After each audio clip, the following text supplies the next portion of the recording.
Assalamualaikum warahmatullahi wabarakatuh. Selamat siang dan salam sejahtera untuk kita semua. Ini sebenarnya nggak perlu materi Mas Aryo. Ini yang hadir sudah hafal semua di target pengawakan. Iya, ini sudah ada Bang Erwin, ini luar biasa ini. Pak Zul, Pak Zul, ada mobil. Wah, soalnya dari peserta ke peserta aja ya. Apa namanya materinya nih? Ada Pak Zul, ada Mas Haryo di sini. Soalnya Mas Ardi juga, ini bahan Mas Ardi. Baik, tapi nggak apa-apa, ini anggap aja silaturahim karena saya udah ketemu juga lama nggak ketemu dengan Pak Arai ini. Alhamdulillah kalau nggak ketemu sama Pak Arai berarti awak kapal lama di Merauke. Biasanya kalau nggak ketemu Pak Arai berarti ada masalah di Merauke ya. Abang Elisa aman berarti ya di Tual ya? Iya Pak, aman. Nah, yang penting Tual aman Pak Jul. Kalau Tual aman berarti yang lain lancar. Oh, siap komandan ya. Baik, pada siang hari ini mungkin bagi kita semua, saya yakin teman-teman bahwa Pak Sema sudah pernah mendapatkan materi ini, sudah pernah atau malah mengajar kegiatan yang terkait dengan pengawakan.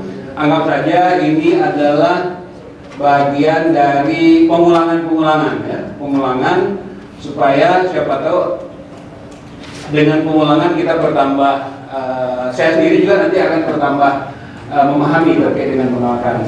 Boleh lanjut? Astagfirullahaladzim. Jadi Bapak Ibu, pasca Undang-Undang Cipta tahun 2020, perkembangan regulasi terkait dengan pengawakan kapal perikanan ini sangat cepat dan dinamis ya.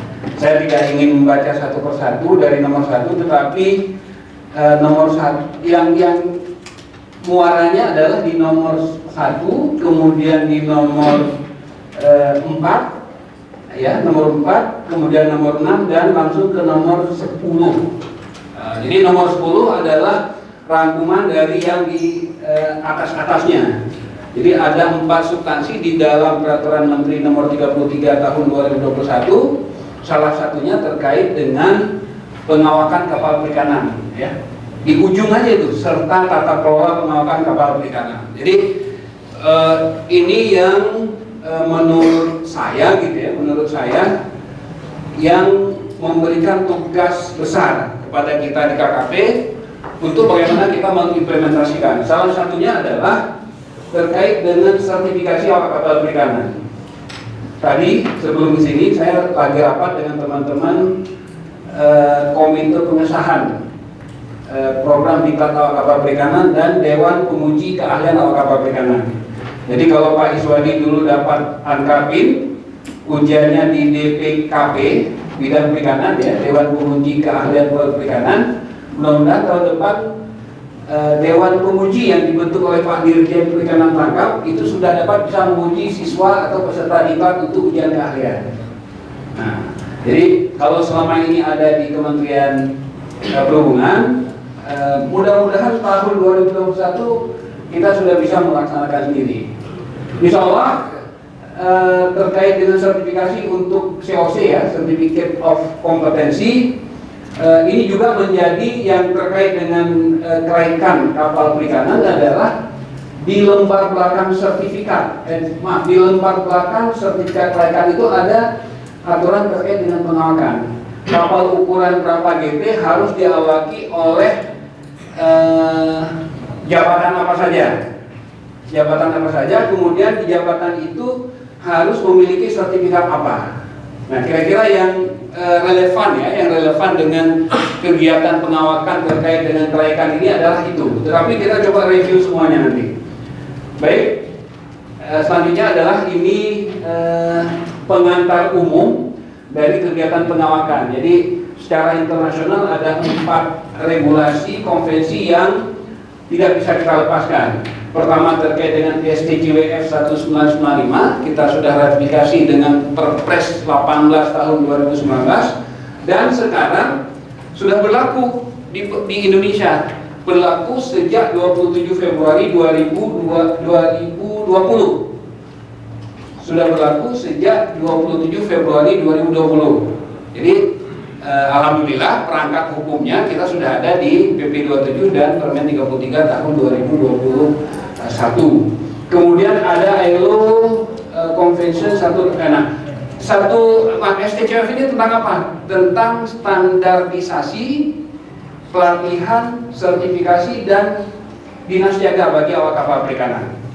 Jadi untuk kapal-kapal yang kalau di konvensinya menyebut angka 24 meter ukuran kapal, di regulasi di Permen 33 dikonversikan menjadi 300 gross ton.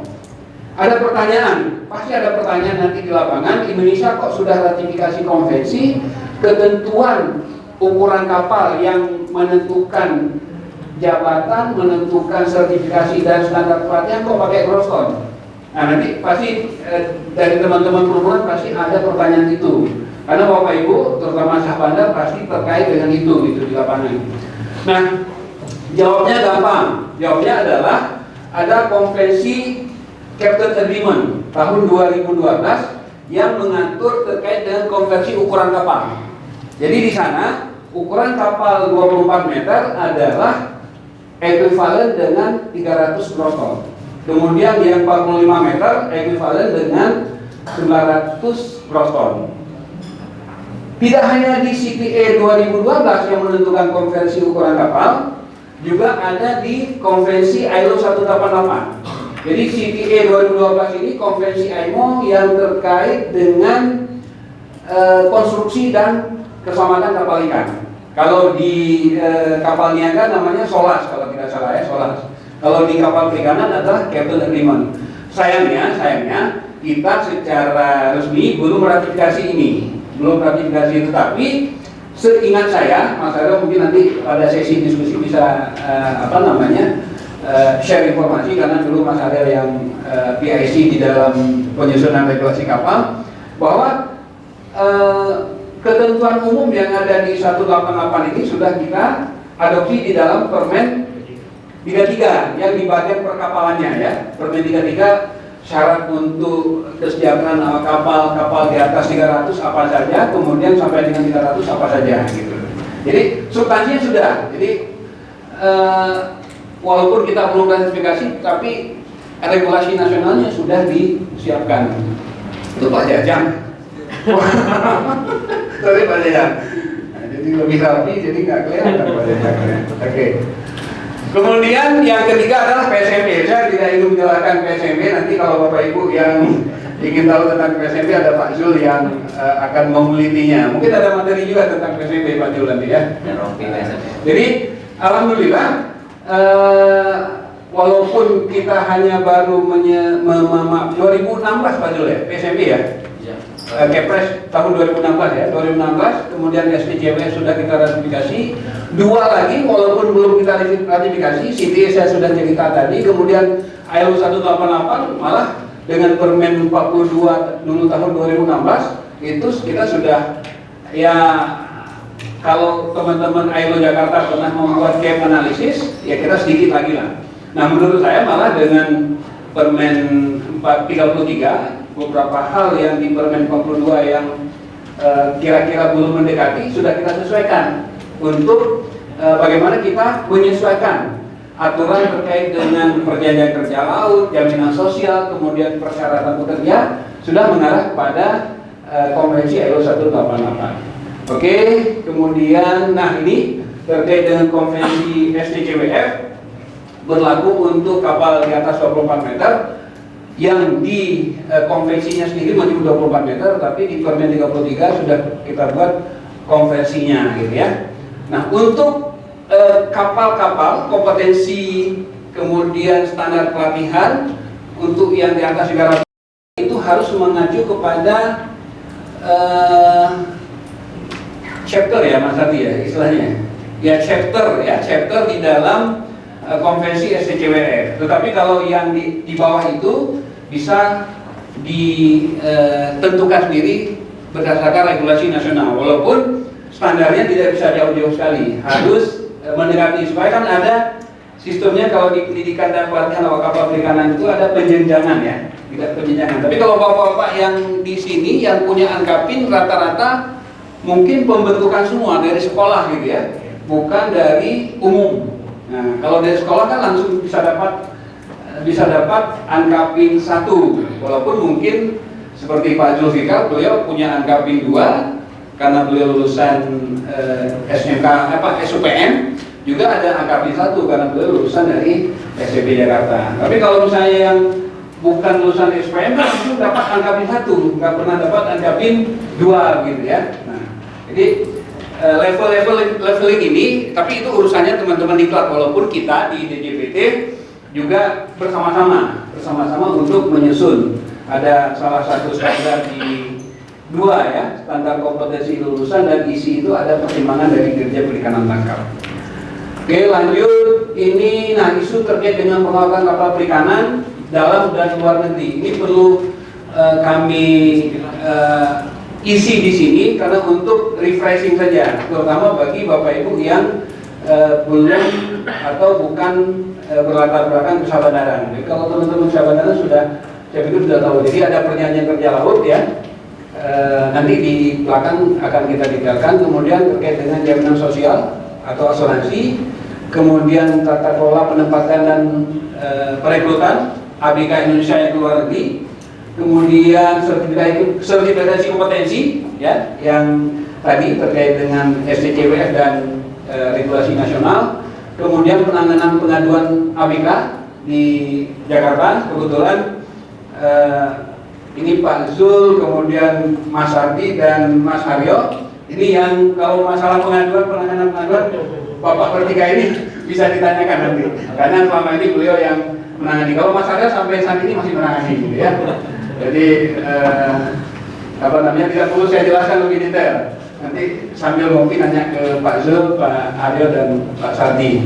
Kemudian respon kasus ABKX luar negeri dan HAM perikanan. Nah, HAM perikanan ini Bapak Ibu tadi ada regulasi Permen 35 tahun 2015 dan Permen 2 tahun 2017.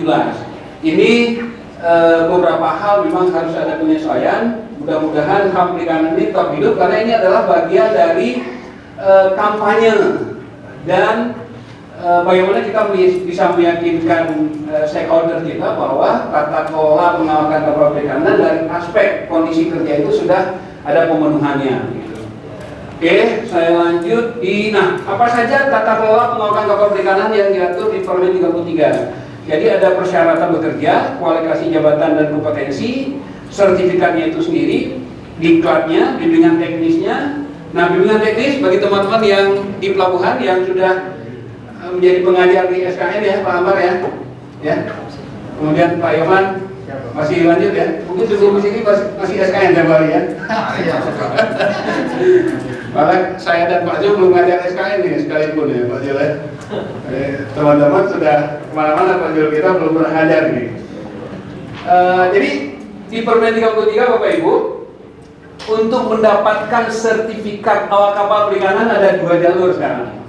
Jalur BIMTEK dan jalur diklat. Kalau jalur diklat itu seluruhnya dilaksanakan di lembaga diklat. Kemudian jalur BIMTEK itu dapat dilaksanakan di sentra nelayan. Pak Rai kemarin Pak lokasi ya?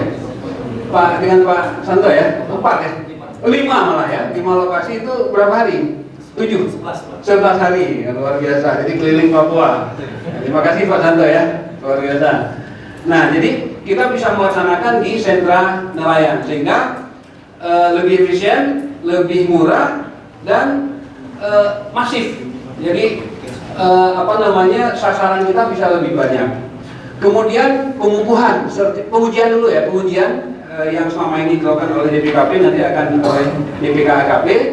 Kemudian terkait dengan pengukuhan, masa layar, standar mutu, pengawasan, buku pelaut. Nah, satu lagi juga buku pelaut ini amanat dari PP 27 dan Permen 33 dapat diterbitkan oleh Dirjen Perikanan Tangkap.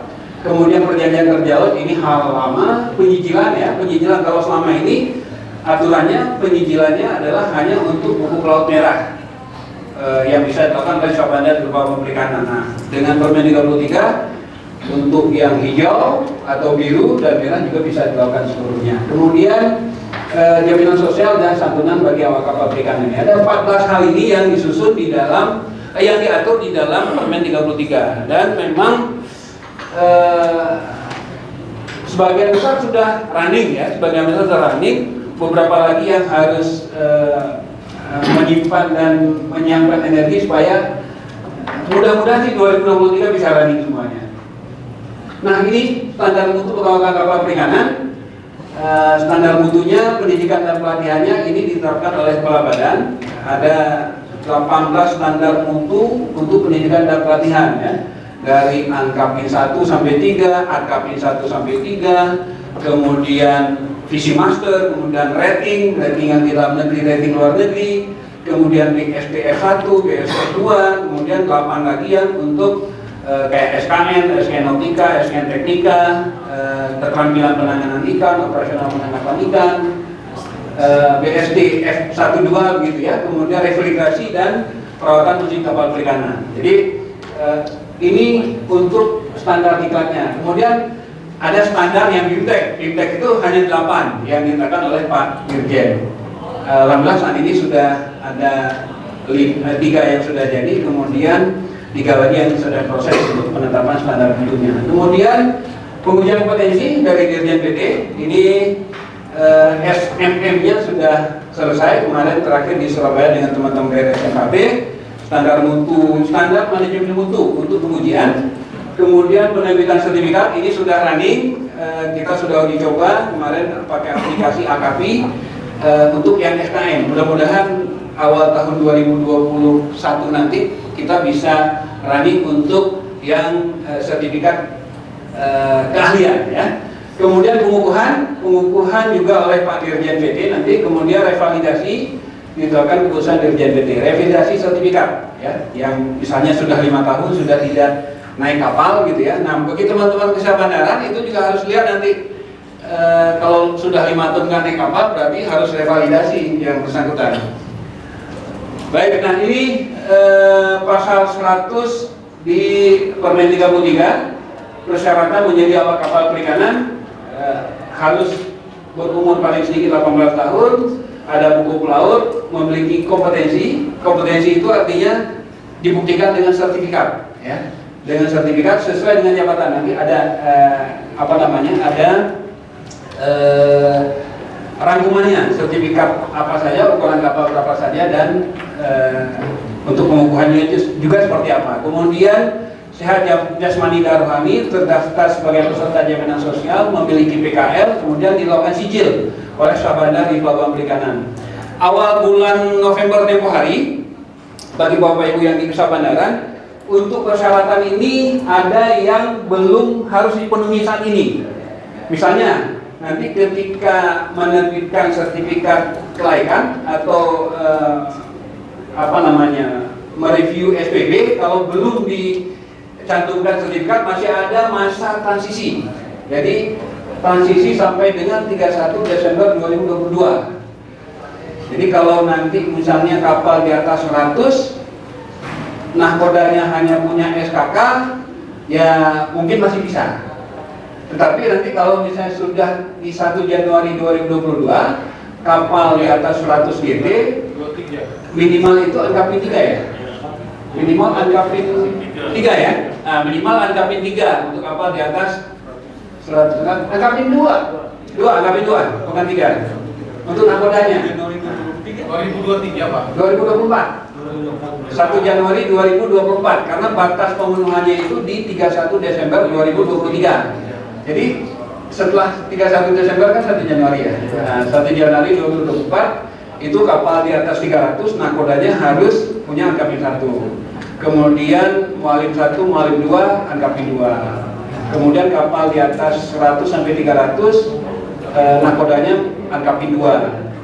Kemudian Mualim 1, Mualim 2, Mualim 1-nya harus tetap Ankapin 2, Mualim 2-nya boleh angkat PTK tapi dengan pengalaman tertentu.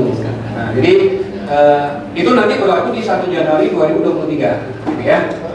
Oke, kemudian ini nggak kelihatan ya, yang keterangan bawah ya, keterangan bawah. Demikian juga untuk sijil. Sijil nanti hanya untuk kapal di atas 100 gross ton. Ya, ketentuan sijil hanya untuk kapal di atas 100 gross ton.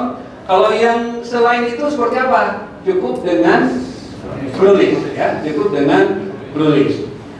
Oke, sampai di sini ada yang ingin berbagi informasi atau ingin ditanyakan sebelum saya lanjut?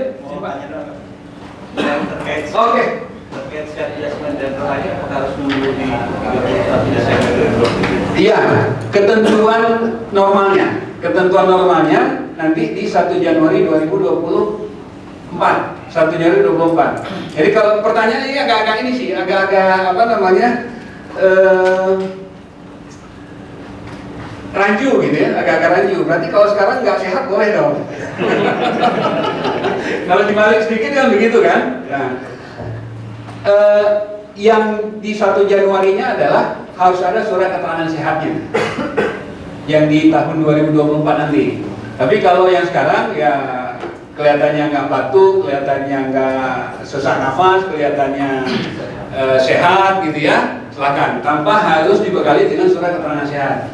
Yang harus surat keterangan sehat nanti di 1 Januari 2024. Oke, siapa lagi tadi? Yang dekat dulu ya. Gimana Pak Rakib?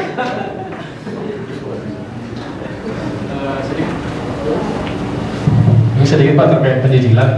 Kalau tadi Pak Irfan menyatakan bahwa untuk penjijilan awak kapal itu untuk kapal di atas 100 GT. Namun beberapa kondisi di lapangan Pak, kami sudah pernah diminta untuk melakukan penjijilan karena memang di lapangan itu ada beberapa aparat khususnya angkatan laut sering kalau misalnya ketemu itu menanyakan buku sijil. Itu apakah boleh kapal-kapal yang di bawah 100 GT dari pemilik kapal minta dilakukan penjijilan? Yang wajibnya untuk kapal di atas 100 amanat dari Permen 33. Kalau di bawah itu ada yang sukarela silahkan, nggak apa-apa. Tapi ketentuannya itu. Nah sekarang mungkin mudah-mudahan Pak Hakim juga sudah terima.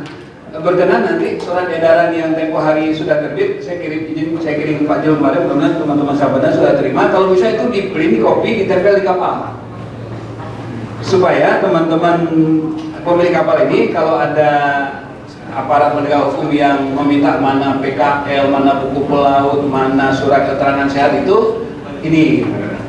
Jadi itu salah satu yang kemarin saya agak lama agak lama terbitnya ya surat edaran itu, setelah beberapa tempat ada yang melaporkan udah kena gitu kapalnya. Jadi berkenan itu di print aja, print copy, tempel aja di setiap kapal supaya kita ada kepastian. Karena ada laporan dari mana teman, Mayan atau UPG daerah, aparat penegak hukum melihat pasal 100 saja. Karena ketentuan yang ini ada di pasal 100. Padahal di pasal 200 ada ketentuan penangguhan itu yang sampai dengan 31 Desember masih diberikan di sana. Oke Pak Hakim, makasih ya. Mana Pak? Sangat. Ya, terima kasih Pak. Assalamualaikum warahmatullahi wabarakatuh. Saya Iswadi Pak dari Perubahan Perikanan Untia. Yang ingin saya tanyakan Pak, yang ingin saya sampaikan Pak, tentunya sejak keluarnya Permen 33 ini, kita di pusat itu seharusnya langsung mengantisipasi semua kemungkinan negatif Pak. Contoh pada ini kan akan melakukan semua nih, mulai dari sertifikat kelaikan, sertifikat semua kompetensi pengawakan semua dia akan melakukan, BKP, PKL itu melakukan semuanya itu per 1 Januari 2024. Kalau ini tidak disegerakan untuk melakukan semua apa yang dibutuhkan kita punya nelayan, itu akan dijadikan sama oknum-oknum petugas Pak, akan dimanfaatkan tentunya. Dan tentunya nelayan-nelayan kita ini akan kelabakan Pak, akan kalah kabut gimana urus ini. Jadi maksud saya Pak, kalau kayak kami di Sulawesi Selatan itu sudah menggagas terkait dengan gerai pelayanan di semua pelabuhan perikanan yang ada di Sulawesi Selatan, itu ada 15, itu dibuka semua ini pelayanan di situ. Jadi semua nelayan-nelayan itu jelas di mana kemana dia akan mengurus pelayanannya, mulai dari siupnya, sipinya, termasuk yang lainnya. Maksud saya terkait dengan sertifikat kompetensi juga ini mungkin bisa disamakan dengan kayak Bintek, SKPI, gitu Pak. Artinya bisa langsung dilaksanakan di dalam pelabuhan. Dia berapa orang yang mau nelayan, silakan langsung di Bintek berapa jam sudah terbit sertifikatnya.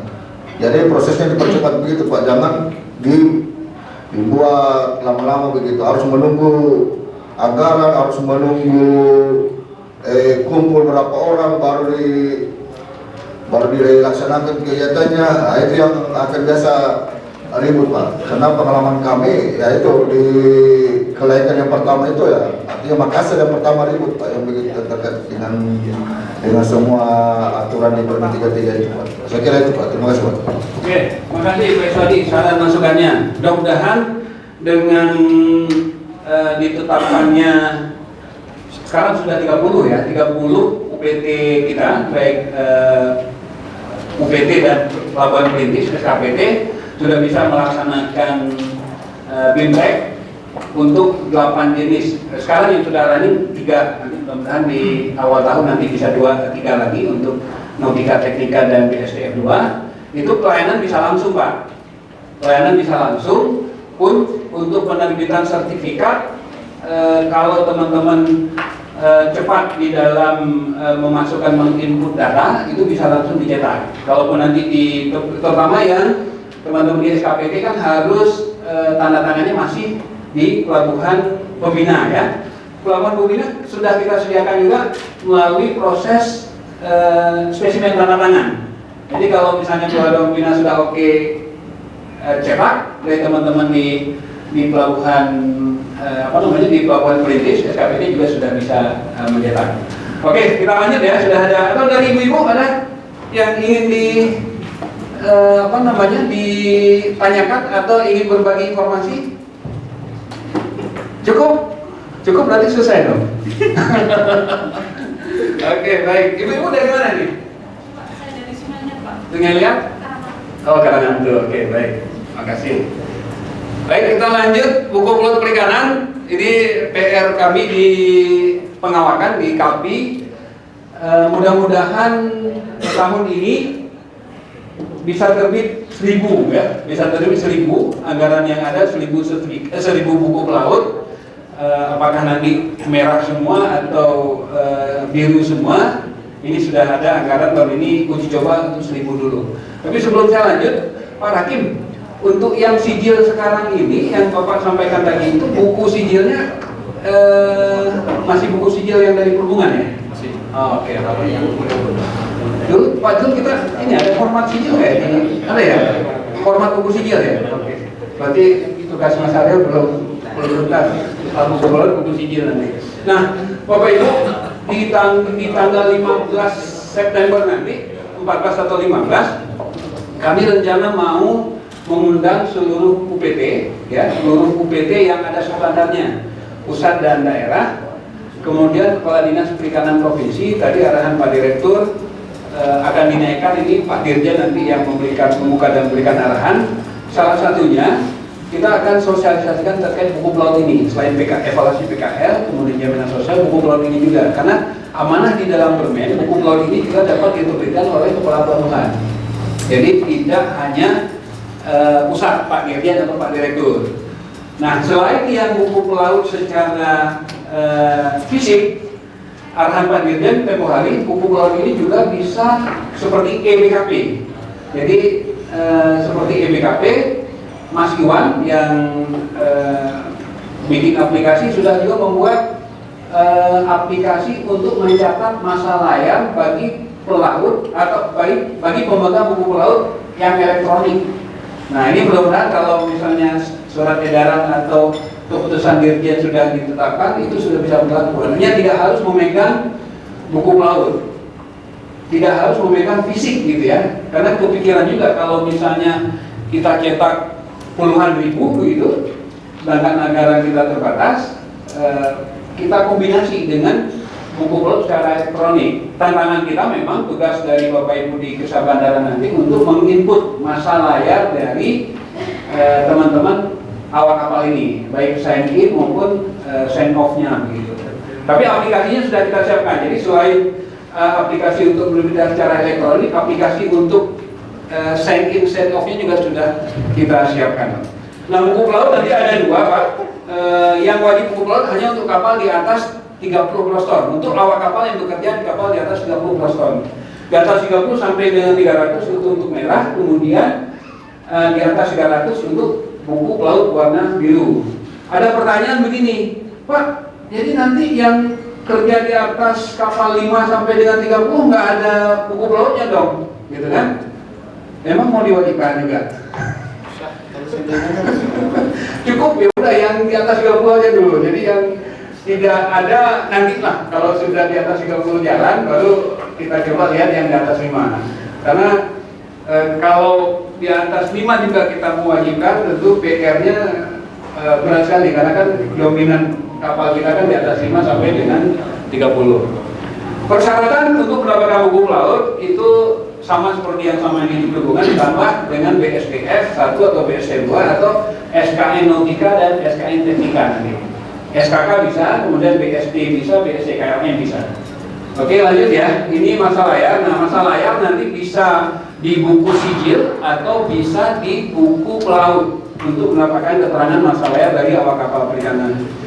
Masa layar ini untuk apa? Ada yang bisa berbagi informasi? Masa layar, oke, Pak Iman. Masa layarnya untuk apa kira-kira? Kenapa pentingnya masa layar ini? Terima kasih Pak Akbar. Jadi sepemahaman saya sesuai dengan masa layar itu paling tidak ada 2 fungsi. Satu aja? Kalau satu biasanya untuk naik ratingnya. Oke, Jabatan. cukup. Makasih. Satu lagi, siapa yang bisa berbagi informasi? Oke, Pak Darmono. Oke. Masa layar itu untuk menentukan gaji atau kedudukan. Oke, baik. Jabatan Pak ya? Jabatan, oke. Rating, jabatan sama. Ininya sama. Substansinya sama. Satu lagi, tadi saya pikir 2. Oke, Pak Darmono dari mana tadi? Ya? Sungai Liat. Oke, kalau Pak Iman nggak tahu. Pak Iwan? Pak Iwan dari BPB Mangkat, Pak. Oh, Mangkat? Iya. Jadi buku apa tadi? Buku pelaut yaitu mencatat pengalaman kita selama masa layar, yaitu mencatat pengalaman kita waktu bekerja di kapal. Oke, baik. Pengalaman, rating, jabatan ya. Ada lagi? Ada lagi siapa? Ada ibu-ibu? Ada yang ingin berbagi? Masa layar untuk apa?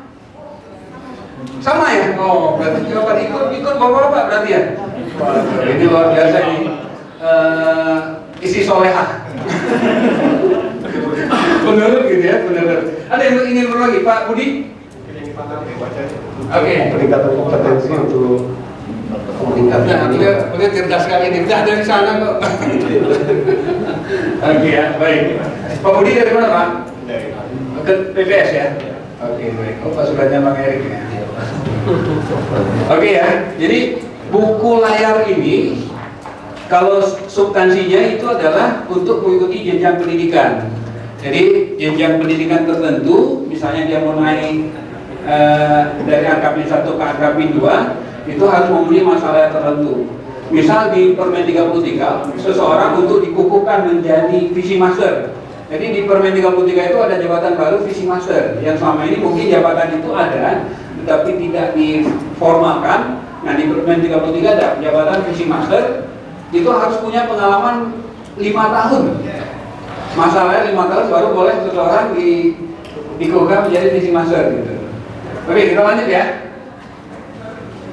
Nah, ini standar kualifikasi awak kapal perikanan, bagian dek, bagian mesin, bagian dek ditentukan berdasarkan ukuran atau panjang kapal, kemudian daerah operasi kapal perikanan dan susunan jabatan. Begitu juga dengan di bagian mesin berdasarkan daya dorong mesin. Boleh berbagi? Ibu-ibu nih, ibu-ibu belum jawab pertanyaan ini, saya belum berbagi, belum puas saya ini. Kira-kira ukuran daya dorong mesin kapal perikanan itu apa sih gitu? Apa watt, apa kilometer, apa Liter, Pak. liter? Apa kira-kira? Dijawab ya Pak, salah apa ya Pak ya? Kalau nggak salah nggak benar kan nanti. Oke, apa kira-kira? Oh, siapa? Sama yang tadi Pak. Oke, Izin Pak, nama saya Gigi. nggak pakai izin. Oke, silakan. Saya tadi itu satuan ini Pak ya. Jadi daya dorong mesin kapal perikanan itu apa biasanya? Kalau nggak salah knot ya Pak. Knot, oke. Knot itu, oke, knot itu benar nggak knot? Hah? Benar. Nah, berarti ibu-ibu kompak ya. Catat ya Bapak ya, ibu-ibu kompak. Daya dorong mesin kapal perikanan berdasarkan knot. Oke, ada yang mau koreksi? Taunya memang itu kecepatan. Ah, benar. Berarti salah ya Pak? Nggak, kalau daya dorong mesin apa? Nah itu nanti di lembar belakang kelekan itu ada.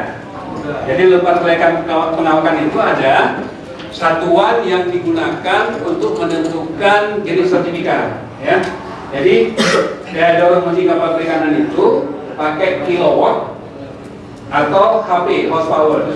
Nah, jadi kilowatt itu kalau di konvensi kilowatt ya. Kalau di konvensi saja kilowatt, di Permen 33 kita konversi lagi ke HP horsepower. Jadi 0,75 kalau nggak salah tadi ya. Jadi 1 kilowatt itu 1,341 horsepower. Jadi 1 horsepower 0,75 kilowatt. Oke, kita lanjut ya. Ini untuk susunan jabatan awak kapal perikanan. Ya, ada di bagian dek itu ada nahkoda, kemudian ahli penangkapan ikan, visi master, kemudian ada perwira dan anak buah kapal. Jadi anak buah kapal itu, oh ini masih umum ya, masih umum. Perwira itu siapa, kemudian anak buah kapal itu siapa. Nah di bagian dek itu ada nahkoda, visi master, mualim 1, mualim 2 sampai dengan juru masak. Kemudian di bagian mesin ada KKM, masinis 2, masinis 3, operator mesin pendingin dan juru minyak. Kira-kira menurut referensi bapak-bapak atau ibu-ibu ada nggak jabatan yang cocok atau yang sebelumnya kok nggak ada di Permen 33 jabatan untuk di kapal ikan? Ada nggak kira-kira? Atau pertanyaannya dibalik deh. Pertanyaannya, apakah jabatan ini sudah cukup atau belum untuk di kapal ikan? Ada nggak jabatan yang belum tercover tugas sudah di kapal ikan? Kelasnya Pak. Apa? Kelasnya mungkin bisa dipisahkan. Apa? Kelasnya. Kelas. Kelasnya. Oke, kelasi. Mungkin bisa dipisahkan antara kelasnya dan kelas B. Biasanya di kapal-kapal yang besar pada kapal ikan itu untuk kelasi itu biasanya dibedakan dua. Kalau yang sudah berpengalaman itu biasanya namakan kelas A. Kalau yang baru naik kapal biasanya kelas B. Oke, makasih Pak Amir. Jadi kalau di SDCWF itu untuk kelas ini ada 2 kelas.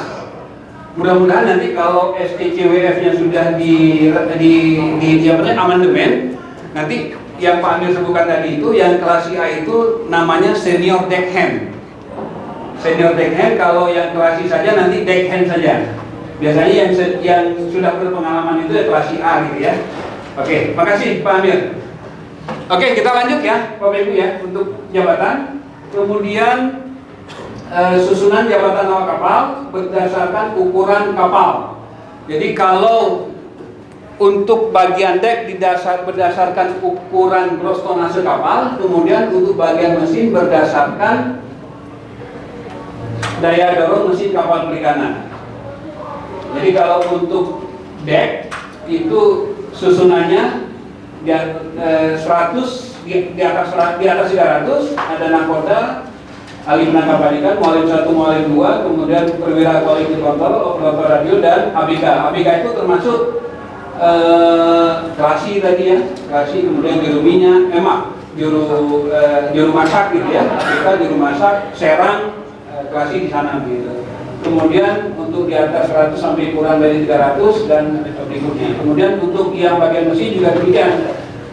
Makin kecil ukuran kapal, makin sederhana jabatannya. Kemudian makin rendah standar kualifikasi kompetensi atau pelatihan yang dipersyaratkan.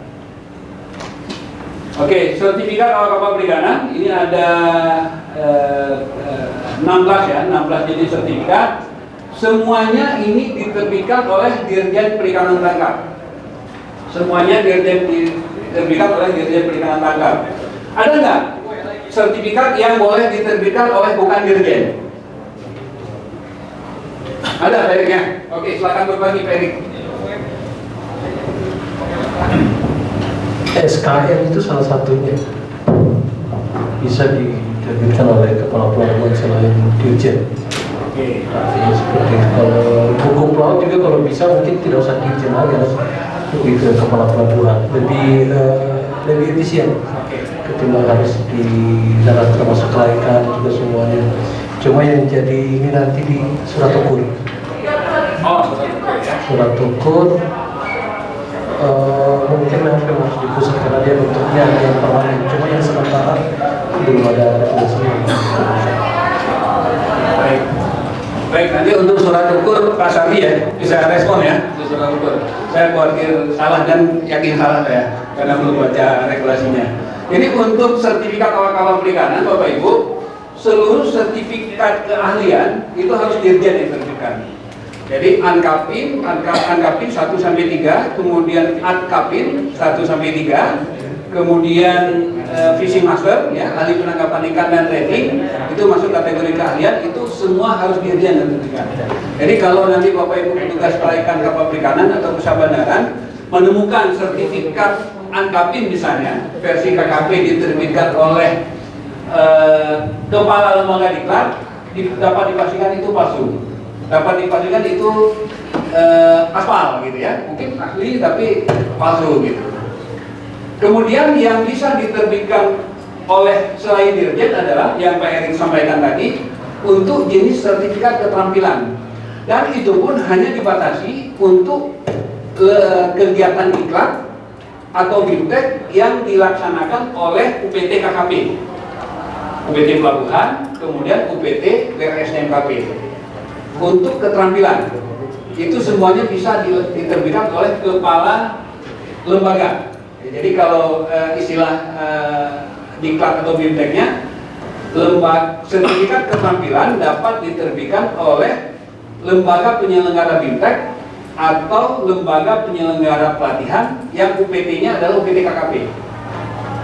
Itu boleh menerbitkan sertifikat keterampilan.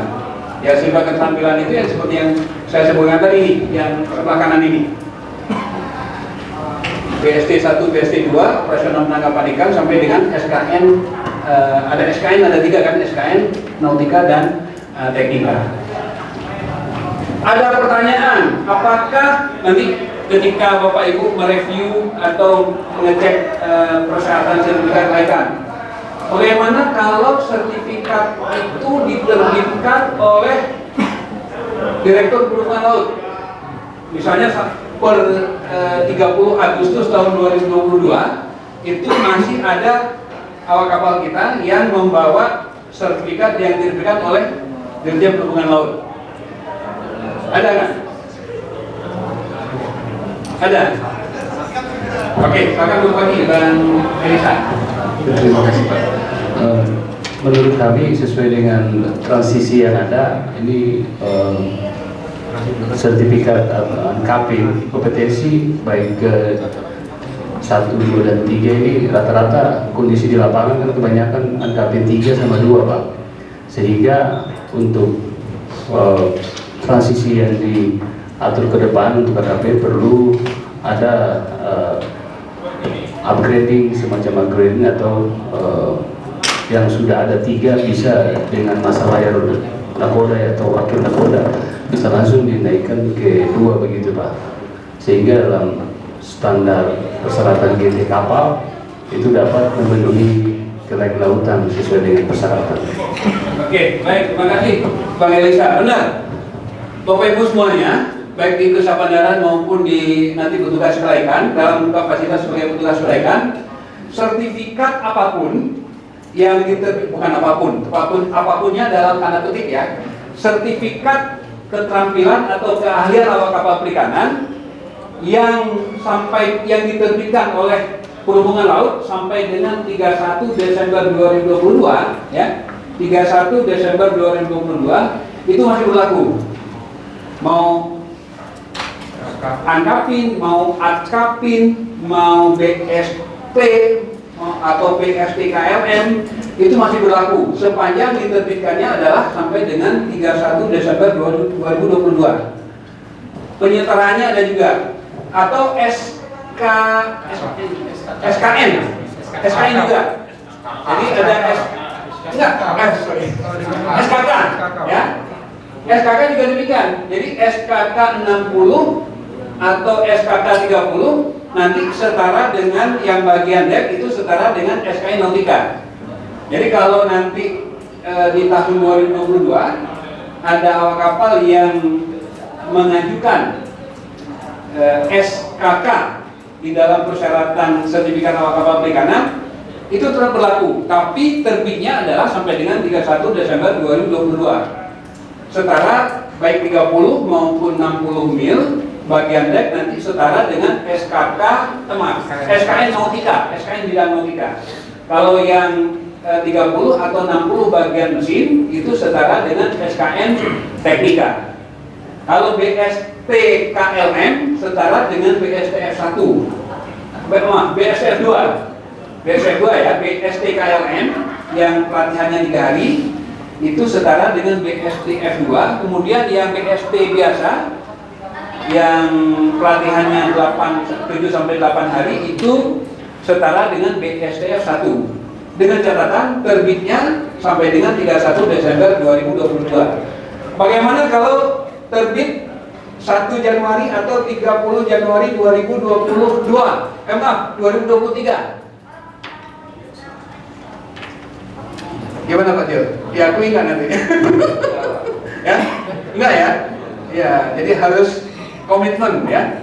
Harus komitmen karena sudah komitmen ya. Karena sudah komitmen bahwa peralihannya dulu saya dengan Pak Zulfikar ketika komunikasi pada saat harmonisasi peraturan itu kita tawarkan malah 2023 ya, dari teman-teman perhubungan lautan itu ngapain lama-lama, udah malah mereka bilang dulu 2021 aja gitu. Cuma kan logika akal sehatnya kita tidak siap secara infrastruktur dan lain-lain, akhirnya disepakati saat itu adalah yang terbit sampai dengan 31 Desember 2022.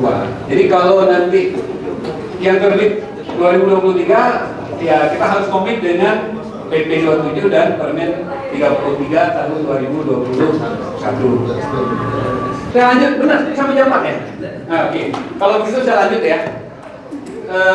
Lanjut ke skema diklat dan sertifikasi awak kapal perikanan. Jadi sebagaimana saya sampaikan di depan tadi, ada 2 jalur ya untuk memperoleh sertifikat awak kapal perikanan. Skema diklat dan skema satu lagi apa tadi? Skema BIMTEK ya. Ibu-ibu BIMTEK apa Bu? BIMTEK itu apa? Ya? Bimbingan teknis. Ini ibu-ibu kok ngumpul di sini harusnya salah satu gitu. Ibu kompak ya, benar. Jadi skema diklat dan sertifikasi, kemudian skema BIMTEK dan sertifikasi. Diklat ini ada standarnya, ada 8 ya. Kalau nanti ada yang menanyakan, terutama kita harus di DJPT pasca Permen 33 kita sudah harus familiar dengan istilah standar mutu diklat, kemudian nanti standar mutu BIMTEK, karena memang di kalau kita berkaca di teman-teman perhubungan itu drive-nya adalah itu di hubla, drivernya yang menentukan semuanya di hubla gitu. Jadi teman-teman lembaga diklat itu hanya penyelenggara diklat, menentukan standar diklat. Nah, kita ingin mengadopsi itu, kita ingin kalau istilahnya mirroring ya, ingin mengadopsi ya, menduplikasi, meng-APM-kan ya, adopsi, tiru, modifikasi gitu ya. Nah, mudah-mudahan sekarang kayaknya tiru semua, tiru, adopsi dan tiru ya. Nah, kita sudah harus familiar dengan apa itu standar mutu diklat, apa itu standar mutu BIMTEK. Apalagi Bapak Ibu di Pelabuhan Perikanan sudah menjadi lembaga penyelenggara BIMTEK, walaupun memang sebelum Permen 33 juga sudah. Tetapi kan kalau saya dulu diskusi dengan Pak Zul, waktu Pak Zul masih di pengawakan dulu kita laksanakan, tetapi ininya apa ya Pak Zul ya? Ketika ditanya apa dasar hukumnya, kita agak goyang juga menjawabnya gitu. Tapi dengan Permen 33 dasar hukumnya jelas. Jadi setiap UPT kita bisa menyelenggarakan BIMTEK. Nah, BIMTEK apa perbedaan BIMTEK dan diklat? Boleh ibu-ibu tadi yang menjawab BIMTEK itu bimbingan teknis, bedanya apa BIMTEK dengan diklat? Kan sudah pernah itu ya, dulu ketemu di mana? Waktu saya ke Serang itu ketemu dulu kayaknya. Ya pas bilang kalangan itu tadi ingat saya dulu. Apa kira-kira dari skema ini nih, skema diklat, beda diklat dengan BIMTEK apa?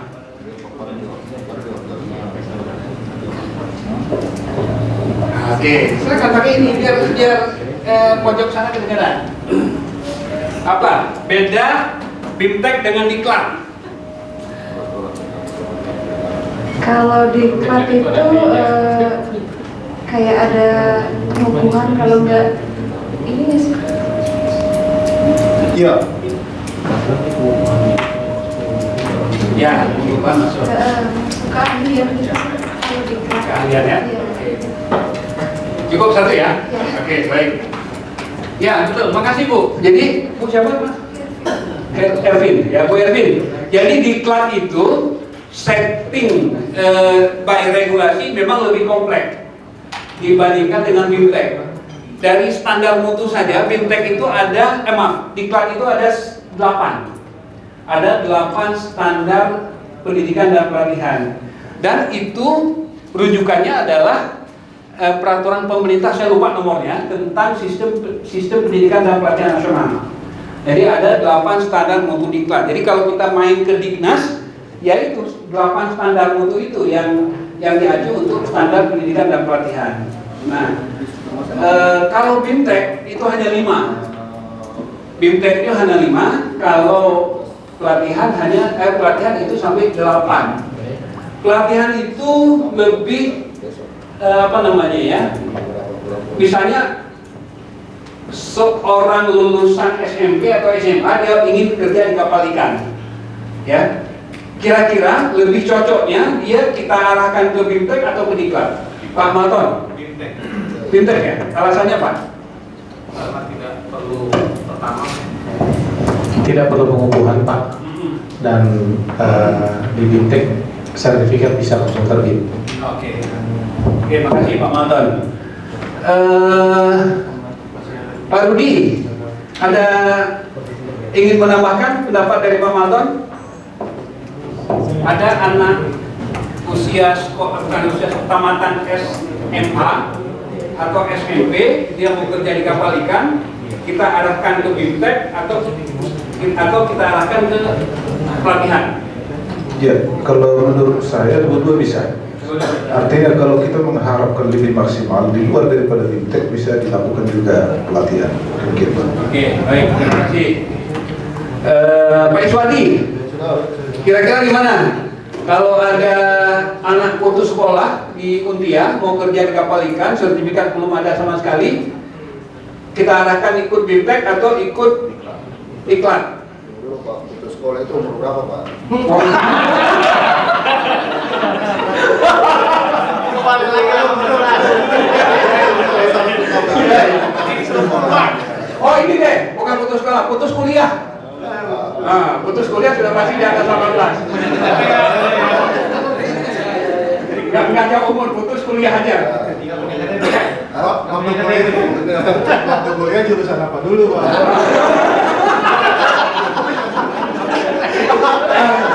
Ya, jurusan akuntansi.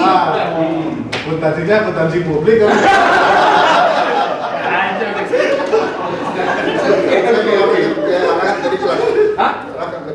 Alasannya? Kalau saya mengarahkan ke diklat untuk bagi awak kapal yang calon awak kapal yang belum ada dasar, gitu. Jadi saya arahkan ke diklat karena dia akan akan diajarkan di diklat itu lebih mendetail, lebih mendalam lagi apa yang akan mereka geluti, Pak. Saya kira gitu, Pak. Oke, baik. Pak Amar, gimana Pak Amar? Kira-kira pendapat Pak Iswadi setuju nggak Pak Amar? Setuju. Sama-sama struktur ini. Ada yang setuju, ada yang tidak. Oke, yang setuju di mana, tidaknya di mana? Yang setuju seandainya dia mungkin sudah pernah bekerja, walaupun sebentar kerja, tapi dia sudah mengetahui kan. Nah itu kita beritakan. Tapi kalau dia belum mengetahui sama sekali, ya memang harus kita dilatkan. Gitu Bapak. Kang Irfan, gimana? Saya nggak ngeliat dari tadi nih, aduh. Kalau saya, kalau dia putus sekolah ya Pak ya? Putus kuliah? Putus kuliah ya. Sama-sama sekolah. Daripada dikritik oleh Pak Iswadi. Kalau saya lebih condong ke Bimtek Pak, karena jelas dia belum pernah sekali berkecimpung di dunia pekerjaan, sehingga perlu dasar aja, tidak langsung ke banyak yang mutunya itu Pak. Oke, baik. Ada yang ingin menambahkan lagi? Pak Amir, ya, silakan. Kalau saya Pak, saya akan bertanya dulu kembali ke nelayannya. Ya, kan nelayannya. Artinya tujuannya bekerja mau kemana? Kalau hanya bekerja di Indonesia, di dalam negeri, mungkin saya akan mengarahkan ke Bimtek. Tapi kalau ada niat untuk ke luar, mungkin saya lebih mengarahkan ke diklat. Oke, ya berarti pendekatannya adalah batas teritorial, ya. Kalau mau keluar negeri harus diklat, kalau mau di dalam negeri cukup dengan Bimtek. Ada yang ingin berbagi lagi? Mas Aryo jangan. Ada Pak Ray. Kalau menurut saya, untuk yang putus kuliah mungkin diarahkan dulu ke Bimtek Pak. Nah, setelah itu kalau memang dilihat dari dia punya kemampuan, baru mungkin bisa ditingkatkan lagi. Oke. Ini kaumnya nih Pak Jo aja deh. Pak Jo, silakan Pak Jo. Silakan diinstruksikan kepada teman-teman nih. Silakan diinstruksikan. Langsung. Banyak teman saya. Saya mungkin Pak Jo. Iya Pak. Lanjut Pak. Kalau misalkan putus, kita cari tahu dulu dia udah punya pacar apa belum. Kalau belum kita cariin.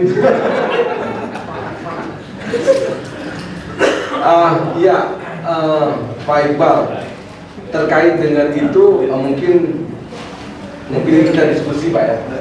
Kita lebih kepada diskusi kalau memang dia itu basicnya bukan dari SMK Perikanan atau apapun itu, artinya dia itu ketika ingin mau bekerja di kapal, bisa nanti kita mengarahkan untuk memiliki sertifikat keterampilan dulu Pak ya.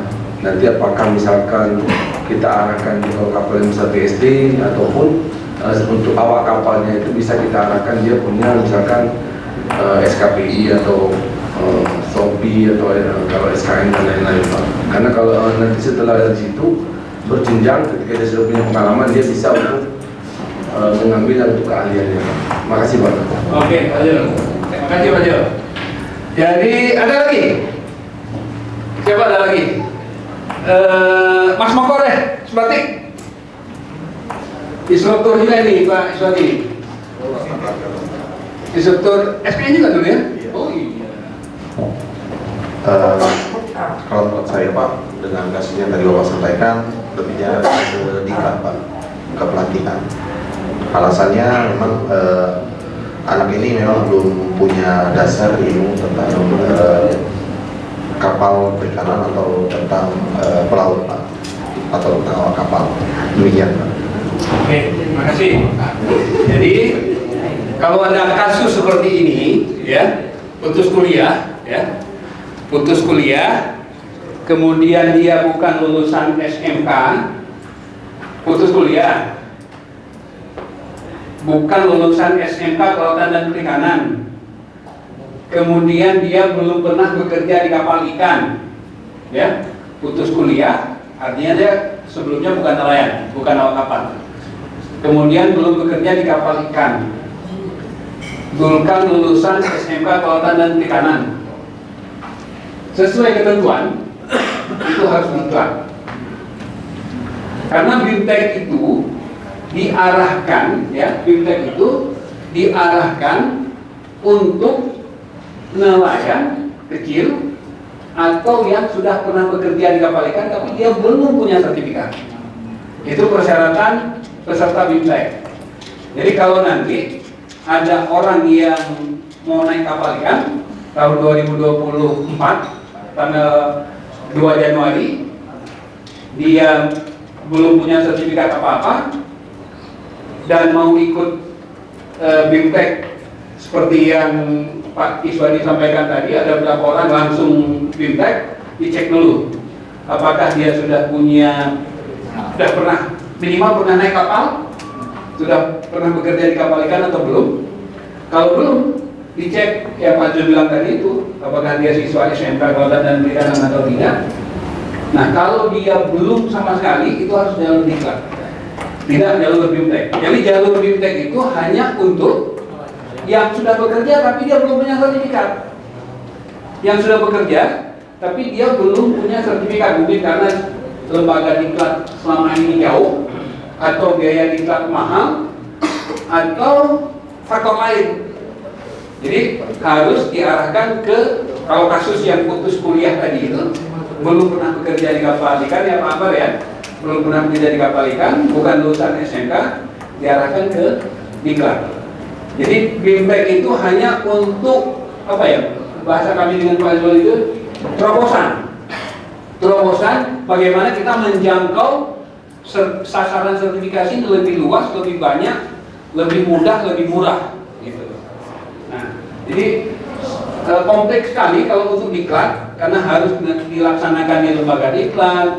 Pak Iswadi kalau tidak salah dulu dari Kendari bawa terbang ke Makassar, ke VIP Makassar ya, diinapkan di hotel, satu orang nelayannya itu berapa untuk BSD 3 hari, berapa duit habis gitu ya. Coba dibandingkan dengan Pak Iswadi datang ke Bantaeng, berapa nelayan yang bisa dibinteki dengan modal hanya Pak Iswadi dan beberapa orang di sana gitu. Dibandingkan orang Kendari dibawa ke Makassar, ke PIP Makassar, atau dari Tual dibawa ke Ambon. Itu kejar penyerapan. Oh, kejar penyerapan. Bukan pipanya Pak Iswadi, pipanya di PIP Makassar ya. Konteks ilmu pelayaran. Oke. Nah, kira-kira itu perbedaan BIMTEK dan diklat. Nah, ini kan dari paparan aja kan komplit banget ini ya. Nah, coba kita lihat yang BIMTEK. Kok bisa? Nah, itu kan ya? Oh, sudah nggak bisa nih. Di sana bisa. Jadi BIMTEK itu standar mutunya hanya ada 5. Kalau diklat dari 8, kemudian penunjukan lembaga BIMTEK, penyelenggaraan udah penerbitan sertifikat. Jadi lebih sederhana, lebih murah, lebih mudah, dan lebih simple untuk pelaksanaannya. Oke, kita lanjut ya. Nah, ini untuk yang terkait dengan pengukuhan. Ada yang bisa berbagi informasi ke kita semua, kenapa pengukuhan itu diperlukan? Oke, Pak Iman, kenapa pengukuhan itu diperlukan? Ya harus dikukuhkan, Pak. Orang Karena harus dikarenakan. Jadi setiap kapal pembayaran sertifikat itu belum tentu juga mempunyai pengalaman yang sudah teruji di lapangan. Contoh misalnya kayak kita sekolah di SDP punya kabin 1, langsung masuk kapal belum tentu ditentukan nahkoda karena minim pengalaman sebelumnya, belum menjabat jabatan di bawahnya misalkan. Kedua, dia kan pelaut itu punya track record di Seaman Book-nya, di buku pelautnya. Apakah dia memang sudah pernah menjabati, taruhlah level di bawahnya nahkoda, Walim 1 di berbagai jenis alat kapal, berbagai alat tangkap, konteksnya kapal perikanan. Tentu itu menjadi pertimbangan-pertimbangan seseorang nanti akan dikukuhkan menjadi nahkoda atau tidak. Apalagi kalau misal beralih ke jabatan nahkoda ke level kapal yang lebih tinggi gross tonnage, itu perlu diuji juga ke medan pelayarannya di mana saja, jumlah kalau di pilot jam terbang ya, kalau ini jam layar. Hal-hal yang seperti itu dilihat dan nanti oleh tim sendiri itu yang akan mengukuhkan bahwa dia akan dikukuhkan sebagai apa di kapal nahkoda khususnya dalam hal ini. Mungkin itu pendapat saya, Pak. Pak Iman angkapin 1, angkapin atau angkapin? Angkapin. Tapi belum pengukuhan ya? Biasanya belum bekerja di atas kapal. Oh belum. Di awal belum juga dulu ya? Belum ya. Nah, salah satu yang selama ini menjadi PR kita, ya, PR khususnya pemegang akapin dan akapin ini adalah pengukuhan. Sehingga mudah-mudahan kewenangan itu sekarang sudah ada di KKP dan pengukuhan ini bisa dilaksanakan. Jadi pengukuhan persyaratan nanti bisa dipelajari dari slide ini. Nanti jadi Pak Ion ya. Sebelum tugas dikumpulkan, slide ini jangan dibagikan dulu. Kecuali, tapi ini nggak tahu, udah beredar kayaknya bahan ini yang di kegiatan-kegiatan sebelumnya, tapi nggak apa-apa, itu rezeki berarti. Itu rezeki dari kegiatan. Ini yang bikin Mas Aryo kan, Pak? Iya, betul. Oh, jadi sasaran nanti. Kayaknya mana belum punya juga, belum ya. Kalaupun ada belum gitu ya. Yuk, siap, kayak grup ya. Jadi apa namanya, pengukuhan itu betul yang Mas Imam sampaikan tadi itu. Jadi untuk menentukan kapasitas jabatan orang di atas kapal. Jadi ada cerita yang siapa luar negeri siapa tadi? Pak Amir ya, Pak Amir ya. Jadi selama ini salah satu yang mungkin tidak semua, salah satu yang kenapa teman-teman kita yang bekerja di kapal ikan di luar negeri itu mungkin jabatan dan salarinya tidak sebagus pelaut dari negara lain karena tidak dikukuhkan. Jadi hanya punya sertifikat saja, jadi tidak tergambarkan di sertifikat itu dia sebagai apa, pengalaman apa gitu. Tidak ada pengukuhan. Saya nggak tahu kenapa penerbit sertifikat misalnya dari Kementerian Perhubungan itu tidak mengukuhkan. Tapi salah satu alasannya dulu adalah tidak dikukuhkan karena kita belum ratifikasi konvensi STJWF. Belum ratifikasi konvensi, sehingga dengan sekarang kita sudah ratifikasi konvensi, sebenarnya sudah tidak ada alasan untuk tidak dikukuhkan. Oke, kita lanjut. Ini terkait dengan pengukuhan ya. Pengukuhan hanya berlaku untuk 2 jenis sertifikat keahlian. Jadi Bapak Ibu nanti di Kesabaran atau sebagai kapasitas petugas pemeriksa kelaikan kapal perikanan, pengukuhan hanya untuk 2 jenis sertifikat keahlian, Ankapin dan Atkapin. 1-3. Untuk Fishing Master, maaf. Oh salah saya. Pengukuhan untuk 4, yang pengujian hanya 2. Ya, sorry, saya koreksi statement sebelumnya. 4 jenis sertifikat yang perlu dikukuhkan. Ankapin 1-2-3, Atkapin 1-2-3, kemudian Fishing Master dan rating awak kapal perikanan. Jadi ya rating itu enggak rating itu rating apa dulu ya? Sampai fishing master ya? Oh, rating enggak ya? 3 ya? Sampai fishing master. Jadi Ankapin 1, 2, 3, kemudian Ankapin 1, 2, 3, kemudian fishing master. Itu yang harus ada sertifikat pengukuhannya. Di luar itu tidak perlu sertifikat pengukuhan. Ya rating enggak? Rating dia kan hanya kerja di kapal ikan dalam negeri sebagai perwira quality control. Kalau sama yang dikerja di luar negeri, jadi tidak ada pengukuhan hanya untuk 3 jenis sertifikat.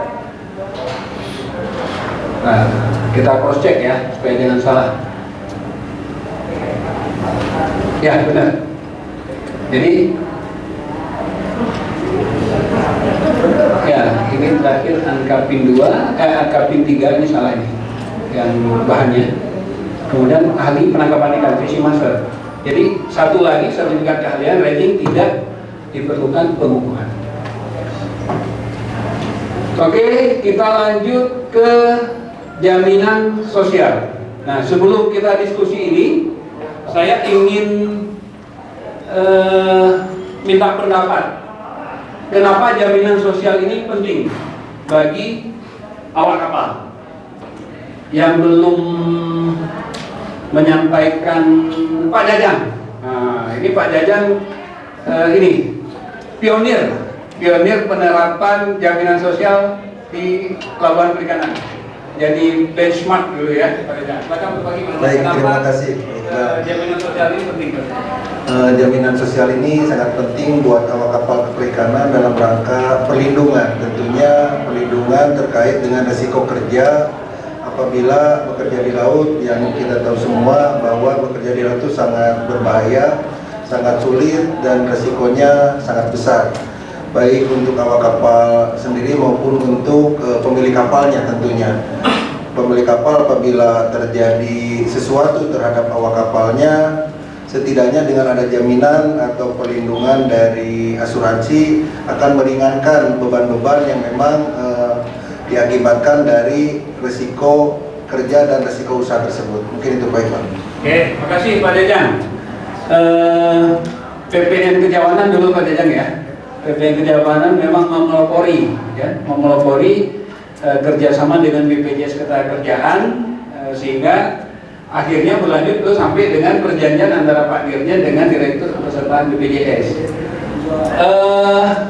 Bapak Ibu dari Cilacap, Pak Nasrul, ada kendala nggak penerapan jaminan sosial di Pelabuhan Cilacap selama ini? Boleh.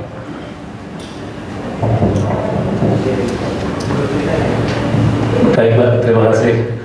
Untuk di Pelabuhan Perikanan Samudra Cilacap, untuk kapal-kapal yang di atas 30 GT itu memang sudah semua mengasuransikan awak kapalnya.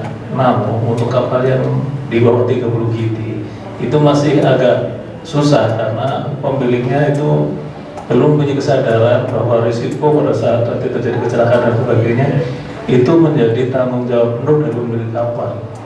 Mungkin hal itu yang perlu kita sampaikan terus-menerus agar mereka sadar bahwa pentingnya untuk mengasuransikan bagi awak kapal mereka. Demikian Pak, terima kasih Pak. Oke, terima kasih Pak Nasrul. Nasrul ya, Pak Nasrul. Jadi Bapak Ibu dari Pelabuhan Perikanan, terutama Usaha Bandara, ada yang ingin berbagi terkait dengan jaminan sosial ini? Dari Ternate, gimana? Ada pengalaman?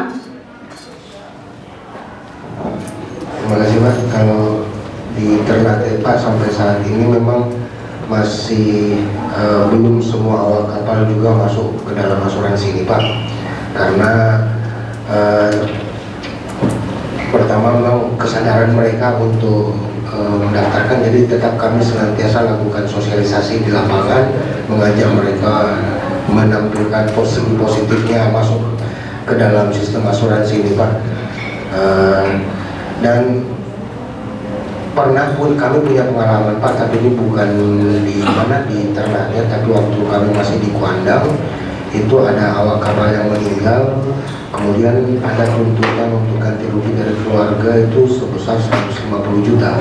Sedangkan biaya premi yang dibayarkan setiap bulan itu tidak menjamin hal tersebut, hanya sekitar 42 juta. Jadi memang untuk mengalihkan masyarakat nelayan ini untuk mendapatkan hasil yang penggantian yang 100 lebih itu Pak, itu kan harus naik preminya, dan itu agak sulit juga Pak. Sampai sekarang yang 17.000 aja agak sulit, belum semua apalagi yang mau dinaikkan lagi. Itu mungkin karena yang kamera. Baik Pak Amin, terima kasih banyak. Ini Pak Amin sudah membantu saya ya, bagaimana kita mendorong ya pemilik kapal ini dalam mengikut sertakan setiap awak kapal yang dipekerjakan menjadi peserta jaminan sosial atau asuransi ya, atau asuransi. Ini saya ingin masuk ini. Pertama, jaminan sosial ini, jaminan sosial ketenagakerjaan ini bukan semata-mata mandat dari PP 27 dan Permen 33. Itu dulu. Tetapi mandat dari Undang-Undang Sistem Jaminan Sosial Nasional. Ada undang-undang tahun 2003 atau tahun 2013, saya lupa. Yang saya ingat adalah PP-nya. PP 44 tahun 2015 tentang penyelenggaraan jaminan kecelakaan kerja dan jaminan kematian oleh BPJS Ketenagakerjaan. Itu wajib dirubah dengan PP 82 tahun 2019. Jadi PP 27 dan Permen 33 hanya menduplikasi atau mereplikasi ketentuan kewajiban yang diamanatkan di peraturan pemerintah sebelumnya. Karena di sana mewajibkan adalah kewajiban setiap pemberi kerja. Kewajiban setiap pemberi kerja untuk mengikut sertakan setiap pekerjanya di dalam program jaminan sosial ketenagakerjaan. Nah, di PP 27 dan di Permen 33, setiap pemberi kerja ini diterjemahkan ke pemilik kapal selaku pemberi kerja. Penerima kerjanya adalah awak kapal perikanan.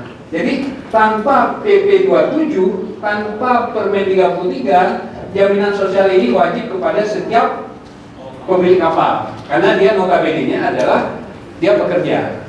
Oke, ini satu hal ya. Karena ada juga selentingan gitu ya yang kita dengar KKP ini sok-sokan gitu, sok-sokan bikin jaminan kewajiban sosial, jaminan sosial ini kepada pemilik kapal. Padahal kalau ingin melihat undang-undang dan PP sebelumnya yang masih berlaku, tanpa ini pun itu kewajiban selama dia mempekerjakan orang lain. Contoh, kalau saya di teman-teman di pelabuhan pasti kalau kita diskusi ada sosialisasi, pasti sering saya memberikan ilustrasi begini. Saya punya usaha laundry di rumah, mempekerjakan 2 atau 3 orang pekerja. Pada saat itu saya sudah berstatus sebagai pemberi kerja. Pekerja laundry saya berstatus sebagai penerima kerja.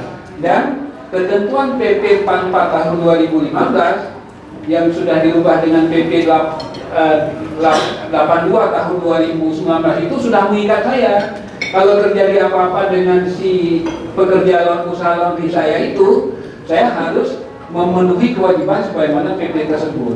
Jadi tanpa PP 27 dan Permen 33, awak kapal atau pemilik kapal ini sudah wajib mengikut sertakan pekerjaannya di dalam program jaminan sosial ketenagakerjaan.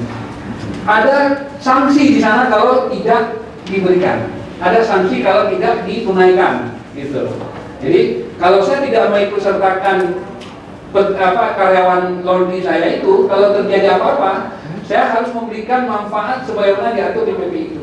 Nah, dengan adanya aturan itu kita adopsi, kita replikasi, kita ATM tadi ya, adopsi, tiru, modifikasi ke pemilik kapal dan awak kapal perikanan. Hal yang kedua tadi, makasih Pak Amin sudah memancing kita gitu ya, terutama saya untuk menyampaikan bagaimana terkait dengan setelah ini, slide setelah ini adalah terkait dengan santunan awak kapal perikanan. Nah, santunan awak kapal perikanan ini juga bukan hal baru, bukan sok-sokan lagi-lagi ya, pakai bahasa sok-sokan KKP, karena sudah ada Undang-Undang 17 tahun PP 7 tahun 2000 tentang kelautan yang mengamanatkan bahwa setiap awak kapal yang meninggal itu pemilik kapal ya harus memberikan santunan. Kalau dia meninggal dunia karena sakit, 100 juta paling sedikit. Kemudian kalau meninggal dunia karena kecelakaan kerja, 150 juta paling sedikit. Nah, ini sudah menjadi ketentuan di dalam PP 7 tahun 2000 tentang kepelautan dan PP 27. Nah, kelemahan dulu di PP 7 itu tidak bisa kita terapkan kepada pemilik kapal. Ada yang bisa berbagi? Kenapa PP 27 tidak bisa kita terapkan kepada pemilik kapal? Karena di PA, oke, Pak Rais. Ya mungkin saya tambahkan sedikit Pak. Kalau pengalaman kami di Merauke Pak, untuk yang paling sedikit mendapatkan santunan sekitar 150 juta, berarti dia harus mengikuti ataupun besaran iuran yang harus dia setor ke BPJS Tenaga ada di aturan dari BPJS Tenaga supaya dia bisa mendapatkan nilai santunan yang sebesar itu. Tapi rata-rata di tempat kami intinya kalau nelayan dia mau berlayar, kapal mau keluar, berarti harus memiliki PKL dan tenaga kerja. Terus kita ikat di penerbitan SPP Pak. Jadi kalau kapal tidak bikin PKL dan tidak bikin asuransi BPJS Tenaga Kerja, berarti kapal tidak akan kita terbitkan. Mungkin itu bisa jadi acuan buat teman yang lain. Terima kasih Pak. Iya, terima kasih Pak Rais. Jadi kalau bicara SPP, bicara PKL, di PP 27 juga Pak Jolo itu kalau nggak salah ya. Di babnya kesehatan di PP 27 ya. Ada ya. Kalau di permen yang mau direvisi itu permen kesehatan nomor 3 2011. 2013, permen 03 2013 itu di situ ada pilihan syarat SPP itu PKL atau Prolis, pilihannya PKL atau Prolis. Tetapi di PP 27 salah satu syarat persetujuan berlayar itu adalah sudah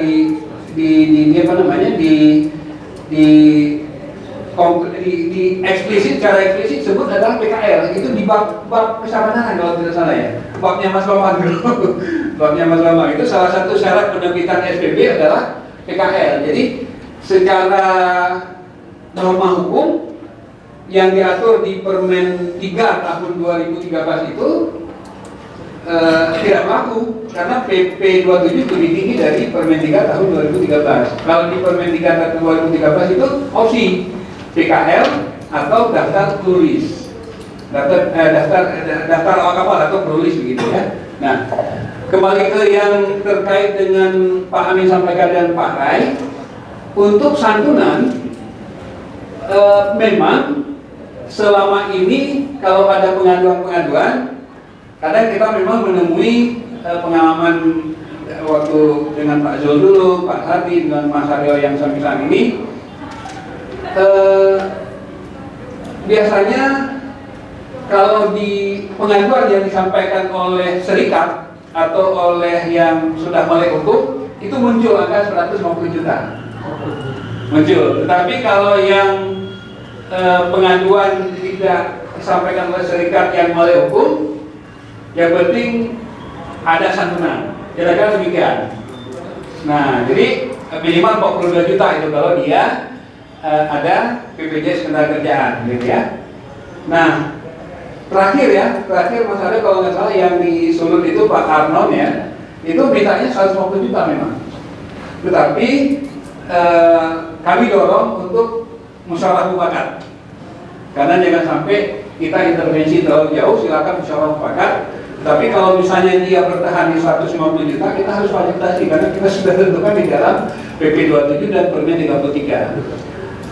Sebenarnya ada ya, mungkin tahapan berikutnya. Beberapa tempat ketika kami sosialisasi sudah kami wacanakan. Kalau saat ini yang penting adalah ada dulu jaminan sosialnya. Minimal pun nggak apa-apa, karena kita nggak berharap kejadian baik kecelakaan maupun meninggal. Kalau kecelakaan clear, karena begitu dia kecelakaan semuanya ditanggung oleh BPJS. Tapi kalau untuk meninggal itu maksimal yang diberikan oleh BPJS dilihat dulu penyebabnya apa. Kalau sebabnya adalah meninggal karena alami atau dia jantungan atau di kapal dan lain-lain gitu ya, atau malah meninggal di pelabuhan belum berangkat ke laut, itu maksimal bisa diberikan santunan 42 juta karena meninggal secara alami. Tapi kalau meninggal mungkin karena terjerat tali atau jatuh di laut, itu maksimal bisa diberikan 70 juta santunannya. Hitungannya adalah kalau iuran dia adalah 16.800. Asumsi kan 16.800 itu asumsi gajinya adalah 1 juta yang dilaporkan. Jadi kalau meninggal akibat kecelakaan kerja, santunan kematian itu adalah 48 kali gaji. Santunannya 48 kali gaji, kalau 1 juta berarti 48 juta, ada santunan pemakaman 10 juta, berarti sudah 58 juta, ditambah santunan berkala 12 juta, maksimal 70 juta dia dapat. Tapi kalau meninggal secara alami, fix 42 juta. Nah, saya sudah mulai mewacanakan kepada pemilik kapal, kalau ada sosialisasi di lapangan, untuk menaikkan iuran, sehingga kalau terjadi meninggal karena kecelakaan kerja, itu dipaskan menjadi 150 juta santunannya. Itu sekitar 36 sampai 38 ribu per orang per bulan. Jadi 2 kali lipat dari yang selama ini yang berlangsung. Sekitar 38. Malah kemarin ada yang 2 terakhir yang kami tangani yang dengan Mas Haryo itu di Benoa, sentra Benoa utama itu SBU, sekitar 40 juta, 40 ribu, iurannya 40 ribu, sekitar 40 ribu. Tapi meninggalnya secara alami, bukan meninggal karena kecelakaan kerja. Kalau saya bisikin, jadi kalau terjadi apa-apa nanti laporkan karena kecelakaan, bukan karena alami. Sehingga kalau kecelakaan kerja itu bisa lebih maksimal, beban dari pelaku usaha menjadi lebih ringan. Dan sebenarnya bukan tujuan kita bukan mengenakan kepada pelaku usaha dan lain-lain. Tujuannya adalah bagaimana ahli waris ini mendapatkan santunan sebanyak-banyaknya. Gitu.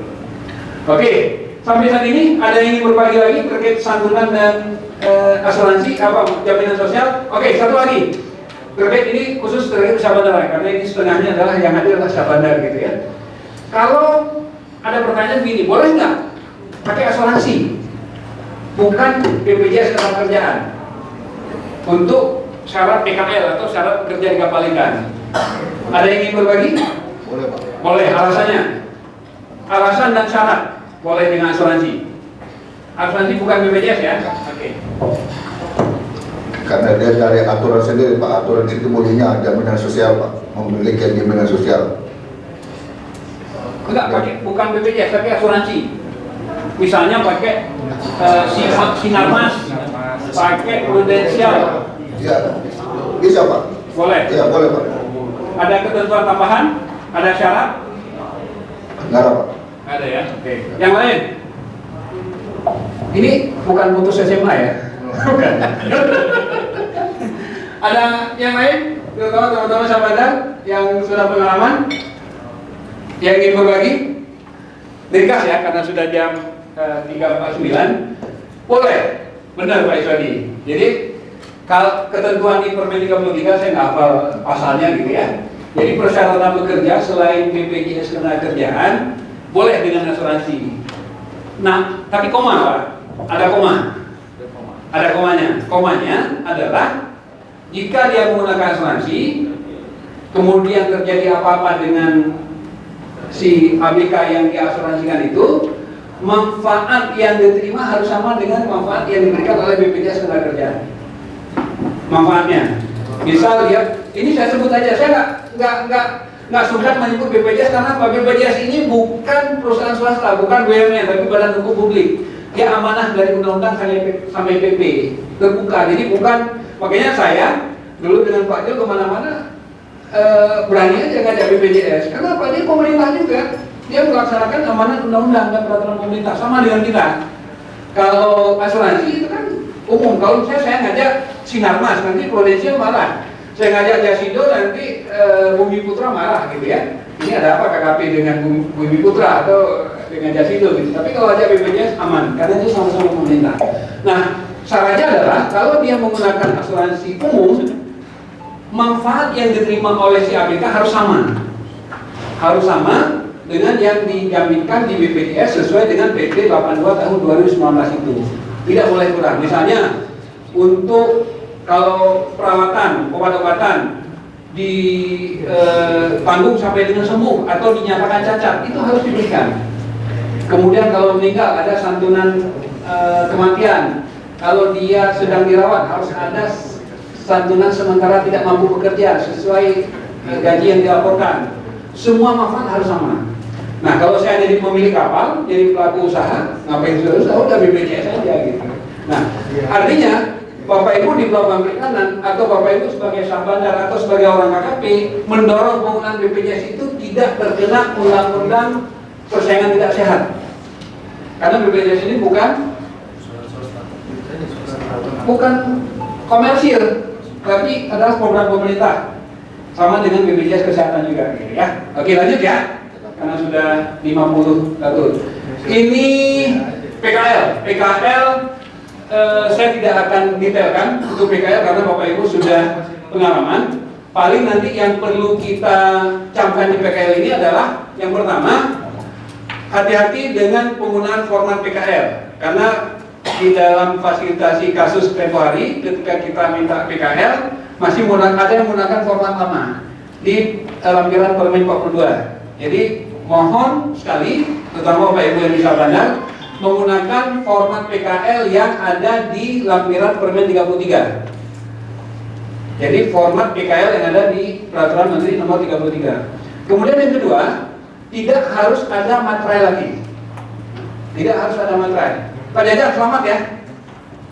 Dulu kan Pak Jaja yang paling keras mengusulkan, Pak jangan ada materai gitu. Karena Pak Jaja diprotes oleh pengusaha di Kejawanan. Mungkin sekarang sudah berbahagia mereka Pak, karena udah nggak pakai materai.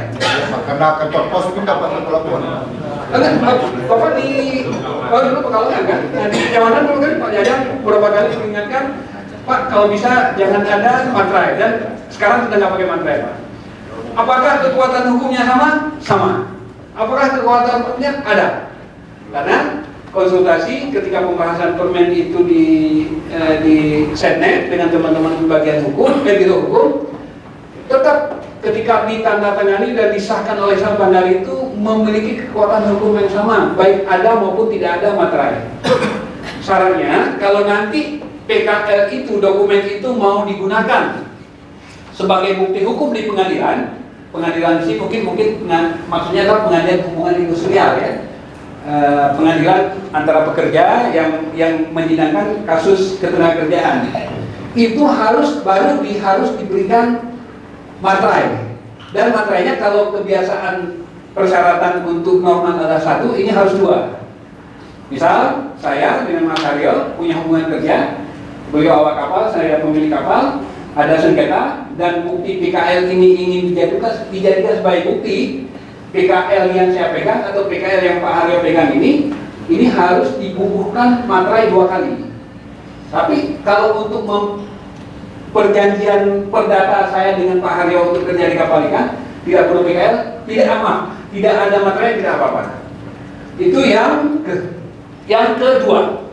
Yang ketiga, PKL mohon, cuma ini formulanya dari dulu saya dengan Pak Zul nggak dapat.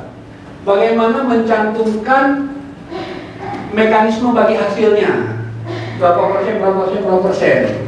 Karena kalau disebutkan bagi hasil saja, Pak Abdi, Pak Dul masih sering mengkritik itu. Ini sama aja mengelabui Pak Iqbal, kata Pak Abdi. Beliau kan menemukan di lapangan. Pak Abdi Sulfan yang dari DFW itu selalu mengkritik ini sistem bagi hasil yang diatur KKP PKL ini malah tidak menimbulkan tidak transparansi pembagiannya, karena di sana disebutkan bagi hasil saja, tidak disebutkan misalnya bagi hasil dari berapa ke berapa, kemudian setelah potong apa. Nah ini yang mungkin menjadi PR bagi kita. Mudah-mudahan tanggal 14 atau 15 Desember nanti ini kita bisa konkretkan. Nanti beberapa mungkin yang dekat dengan Jabodetabek berkenan hadir offline ya, dengan bapak yang di luar Jabodetabek mungkin nanti akan kami undang secara daring. Nanti kita bahas kupas tuntas mengenai evaluasi PKL. Oke, ini sudah bahan biasa, ini sudah Bapak Ibu sudah bosan menggunakan ini. Ini juga sudah khatam ini ya. Ini format ya, jangan lupa formatnya pakai format ini, jangan pakai format yang Permen nomor 2 karena sudah nggak berlaku, sudah dicabut. Karena ini sudah lebih jelas hak dan kewajiban para pihak sudah ada di sini. Silahkan kalau ingin menambahkan. Masih ada waktu? 5 menit Pak. 5 menit, oke ya, untuk closing ya. Oke, baik. Nah ini kewajiban pemilik kapal termasuk ini memastikan memiliki syarat sertifikat dan dokumen, memberikan familiarisasi tugas AKP. Familiar ini mungkin briefing ya, saya membahasakannya briefing. Memberikan kesempatan mengikuti pelatihan, nah, oke. Kemudian ini penyelesaian sengketa ya, penyelesaian sengketa antara kapal dan pemilik kapal. Alhamdulillah ini sudah jalan. Sudah ada link pengaduan, jadi silakan Bapak Ibu yang misalnya seharusnya sih bisa berjenjang ya, berjenjang ya, kalau ada permasalahan di lapangan bisa diselesaikan. Intinya adalah penyelesaian sengketa antara awak kapal dengan pemilik kapal, kita KKP dari pusat sampai di pelabuhan perikanan itu intinya adalah memfasilitasi penyelesaian secara kekeluargaan. Kita tidak bicara hukum tertulis, hanya fasilitasi, bukan mediasi pun namanya, karena mediasi itu harus dilakukan oleh mediator yang dikukuhkan oleh Menteri Tenaga Kerja. Kita fasilitator saja, kita memfasilitasi, Pak ada masalah, oke, damai-damai aja, kekeluargaan, silakan. Ya seperti tadi, ada yang nuntut 150 juta, ada yang nuntut ini gitu kan, ya udah saya mampunya hanya sekian, saya nggak mampu 150 juta, ya sudah disepakati kedua pihak, hasil kesepakatan disampaikan kita clear, jadi tidak harus kemana-mana. Intinya itu, kalau misalnya ada berjenjang secara berjenjang, maksudnya kalau misalnya di tempat Bapak Ibu staf bandar atau Kalabuh tidak ada kesepakatan, boleh disampaikan ke kami. Tapi biasanya selama ini karena ada link ini juga langsung begini. Ini yang paling marah biasanya Pak Ali dari Dobo. Biasanya dimarah-marahin itu si serikatnya dan si pemilik kapalnya, serikat atau ininya, si awak kapalnya, ngapain bikin capek orang pusat katanya, ngomong ke saya dulu kayak gitu. Pak Ali demikian.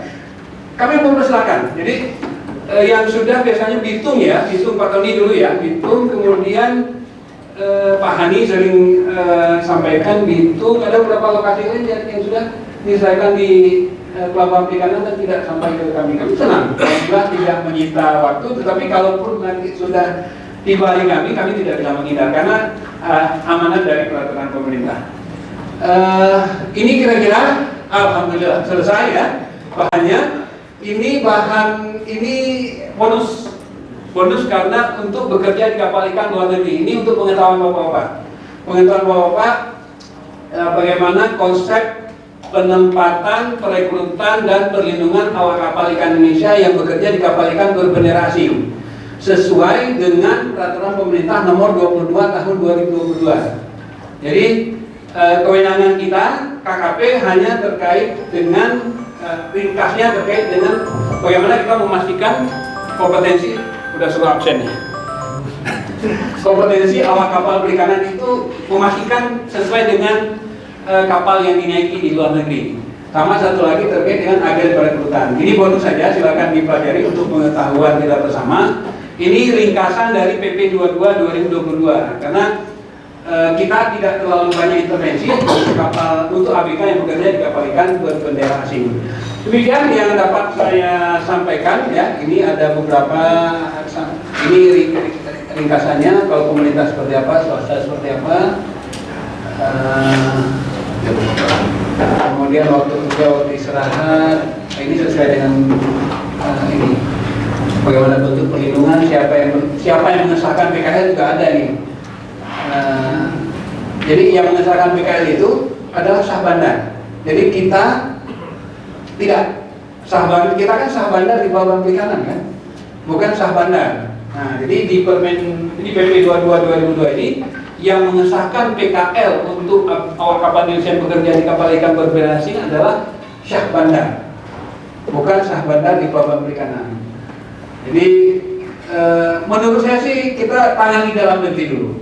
dalam diri kalau sudah nanti sudah well running, sudah bagus, baru kita nanti akan coba bagaimana menata yang awak kapal ikan Indonesia yang bekerja di luar negeri. Sejauh ini hanya dua ya, terkait dengan memastikan kompetensinya dan bagaimana kita menilai agen perekrutnya. Demikian Bapak Ibu semuanya yang dapat saya sampaikan. Mudah-mudahan nanti di kesempatan berikutnya bisa kita diskusi lagi terkait dengan pengawasan kapal perikanan ini. Tentu mohon maaf apabila saya cepat-cepatkan karena waktu 2 jam kalau kita satu slide kita bahas, kita diskusi tentu tidak cukup ya untuk kita diskusikan terkait dengan pengawasan kapal perikanan, karena banyak hal yang muatannya juga banyak hal yang langkah ke depan yang harus kita lakukan.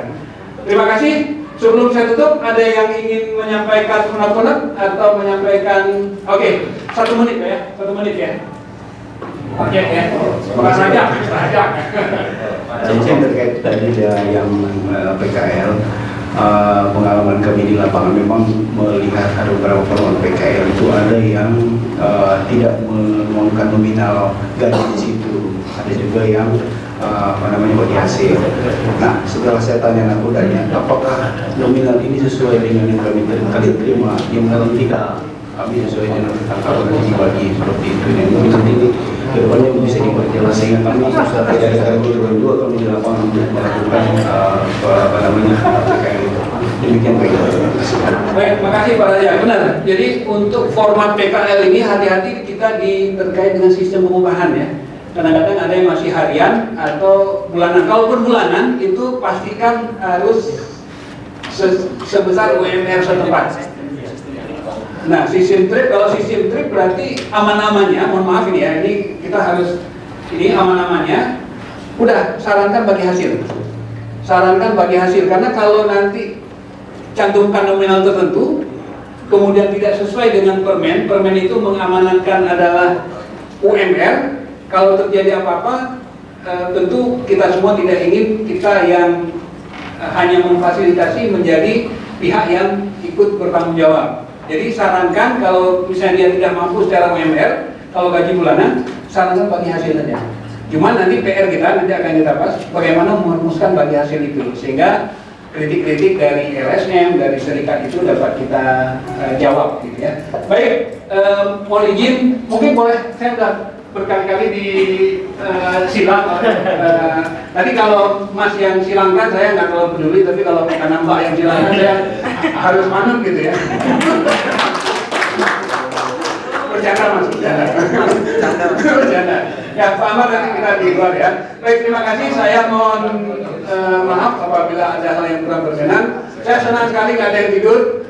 Ya, ada yang tidur dan bisa menikmati diskusi semuanya. Kepas buat kita semua. Assalamualaikum warahmatullahi wabarakatuh. Waalaikumsalam.